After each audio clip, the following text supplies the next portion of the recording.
Hey guys, Garrett back for Sableye the Mind Sculptor with another deck tech for Modern.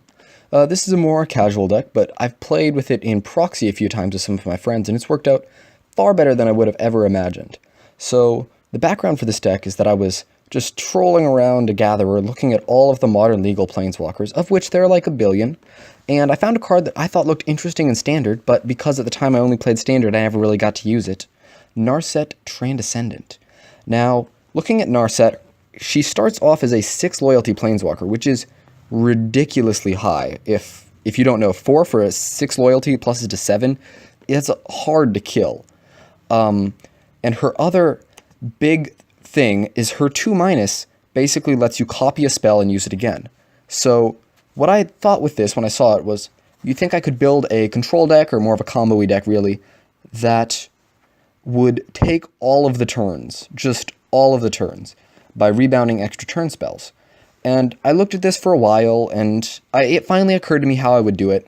So, there are a few drawbacks. Extra turn spells usually exile themselves, and if they do exile themselves, then they don't get to come back on rebound. But the ones that worked, I played all of them. So, let's just start the deck tech now, just cut the explanation. First, let's just look at Narset herself. She has 2, a blue and a white, for a 4-mana planeswalker. Already said it comes down on 6 loyalty. +1 lets you look at the top card of your library. If it's a non-creature, non-land, you can reveal it and draw it. Her -2 gives your next spell rebound until end of turn, and her -9 says your opponents can't cast non-creature spells. All we're really worried about is that she comes in on 6, goes to 7, and can then start giving my stuff rebound. So next, moving on to the land base, this is just a blue-white deck, so we got Glacial Fortress, Hallowed Fountain, and Celestial Colonnade. Then just Flooded Strand, Plains, Island. We've got 3/3 for Islands, Plains to finish this off for Flooded Strands. So now let's move on to the meat of the deck, the take an extra turn effects. First I have 4 Exhaustion. I know it's kind of not really a take an extra turn effect, but I was really hard up for real ones. Next we have a playset of Time Warp, which is the only real take an extra turn effect that also doesn't exile itself at this mana cost. And finally, we have Walk the Eons, which was the last one available to me in my colors. I really wish I didn't have to play it. I'm never going to be paying buyback, but, is what it is. Then moving on, we have some fake extra turn effects. These are Fumigate and Supreme Verdict. We have 2 Fumigates, 3 Supreme Verdicts. These will wrath the board of creatures, which basically sets your opponent back a couple of turns, and if you rebound these with Narset, it's the same as getting an extra turn against a creature deck, especially with Supreme Verdict. Fumigate's good just because it helps you stabilize too.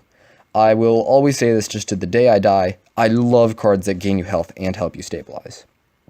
Moving on, we have basically an extra version of every instant or sorcery in our deck, Snapcaster Mage.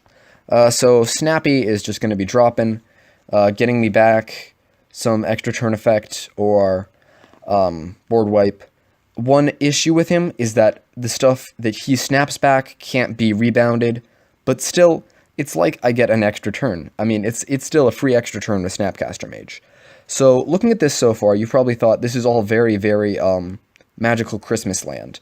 This is all only going to happen if exactly what I want to happen happens. If I draw my exact combination of cards, that is the only way this deck wins.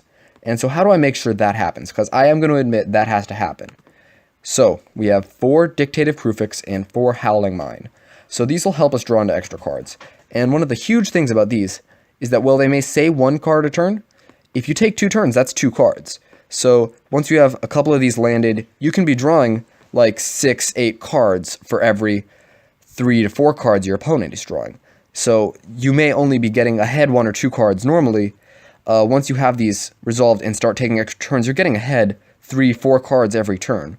And they'll also help you draw into your extra turn effects so that you never have to worry about your opponent getting to draw off of them. So how do we win the game? I mean, I already showed you guys the Celestial Colonnade earlier. Getting in there for 4/4 beats in the air is always a good way to kill people. And you saw Snapcaster Mage. And he can declare attacks, right? He'll get there eventually. But our real way of winning is a couple of Elspeth Sun's Champion and Dovin Baan.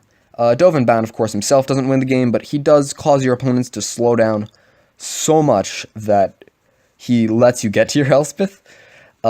His other cool thing is that he can draw us cards if we really need them, but mostly we're just going to be plussing him, keeping their creatures under control, and maybe ultimating him. We definitely draw cards on our extra turns, but if we can keep their creatures down, that's definitely a victory. And then Elspeth, of course, she is amazing. She will win the game all by herself once you resolve her, especially if you give her a couple of turns to build up your army while you're just rebounding extra turn effects. So that's the deck. Basically, we're just stalling, drawing an Elspeth, and winning. I could definitely see adding more Elspeths. Colonnade definitely also works as a great way to get at the initial damage, though. So let's move on to the sideboard. I have a playset of Dispel because I kind of run poor against counterspell heavy decks, and I really do not want to lose to just getting my Narset countered and then losing to Keranos or whatever. And then I also have 3 Path to Exile, because Infect is really hard, and Path kind of helps a little bit. You could add Dismember too if you wanted to this sideboard, take something else out for that, just to keep your opponents from being able to finish you off with their Infect creatures. And then lastly, I have a playset of Stony Silence, just because of how much of a problem Affinity is. Because you don't win against that deck unless you have this Stony Silence. It's just a hard matchup. A couple of Ghostly Prison for Zoo, and even Affinity, other aggressive decks.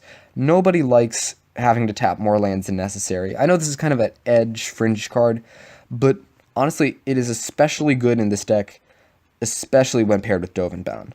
And then lastly, we have Rip, Rest in Pepperonis itself, completely shits on Dredge, any other graveyard strategies. We're not doing anything with our graveyard, so it's just a great card to bring in on decks like those. I wish I had more space to run more sideboard hate cards, especially for Dismember, which would be a big card. You guys can tinker with that if you want.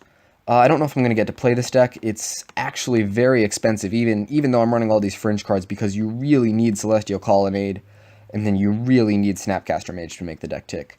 I might buy some of the pieces and play a less complete version of it on my channel. I don't know. I don't really have the funds to play a deck like this, though, so we'll definitely see how that works out. I hope you guys like the tech.